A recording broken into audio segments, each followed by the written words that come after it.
Story Bible. 눈물 뚝 작전. 장차 오실 구원자.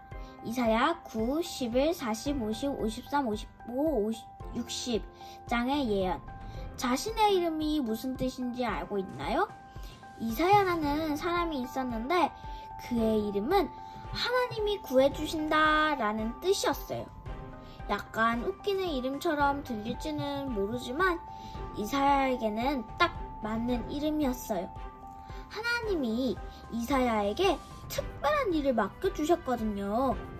이사야의 일은 하나님의 말씀을 잘 듣고 그것을 사람들에게 말해주는 것이었어요.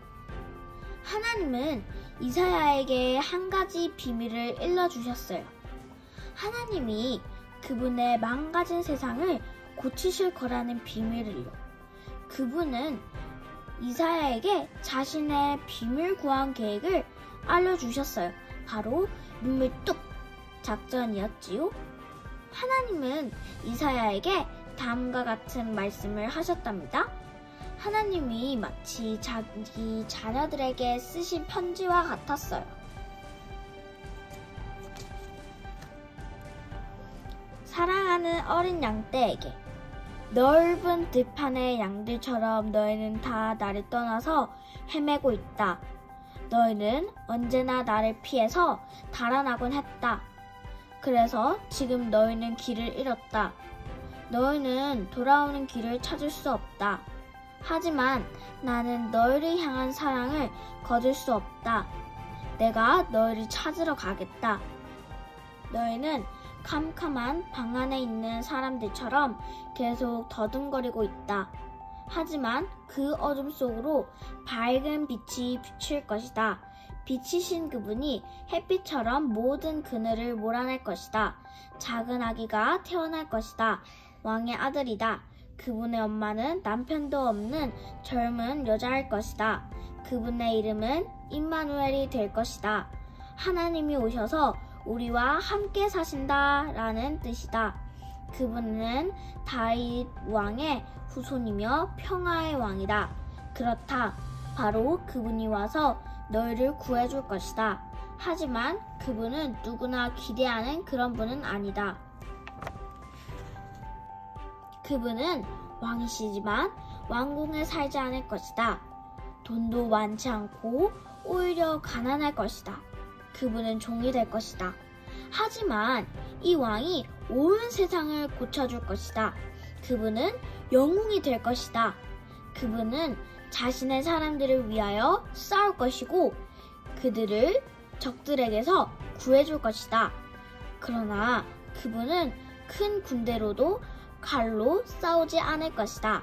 그분은 시각장애인들도 보게 하고 지체장애인들도 사슴처럼 뛰게 할 것이다. 그분은 모든 것을 원래의 상태대로 회복하실 것이다. 하지만 사람들은 그분을 미워할 것이고 그분의 말씀을 듣지 않을 것이다. 그분은 어린 양과 같이 고난을 당하고 죽을 것이다. 이것이 우리가 만든 비밀 구원 계획이다. 세상이 시작되기도 전부터 만든 것이다. 너희를 다시 데려오는 길이 이것뿐이다. 하지만 그분은 죽은 채로 있지 않는다. 내가 그분을 다시 살릴 것이다. 그러다가 어느 날 그분이 영원히 다스리려고 다시 오시면 산들과 나무들이 춤추며 기뻐 노래할 것이다. 땅은 큰 소리로 외칠 것이다. 그분의 이름이 온 땅에 가득할 것이다. 물이 바다를 덮는 것처럼 말이다. 모든 슬픈 이들이 사라질 것이다. 죽음마저도 죽을 것이다. 그리고 그분은 모든 눈에서 모든 눈물을 닦아줄 것이다. 그렇다. 구원자가 오실 것이다. 그분을 찾아라. 그분을 잘 살펴라. 그분을 기다려라. 그분이 오실 것이다. 내가 약속한다. 이사야도 참 안 됐지요. 그는 백성에게 하나님의 편지를 읽어주고 또 읽어주었더만 아무도 듣지 않았어요. 전혀. 백성은 하나님의 약속을 들으려고 하지 않았어요. 믿지도 않았고요. 혹시 너무 좋아서 믿어지지 않았던 걸까요? 잘 먹고 잘 살았대요 로 끝나는 이야기라서 하나님의 말씀이 옛날 이야기처럼 들리기는 하지요. 그리고 사람들은 대뜸 말하겠지요. 옛날 이야기는 사실이 아니라고. 하지만 진짜 그럴까요? 사랑으로 하나님이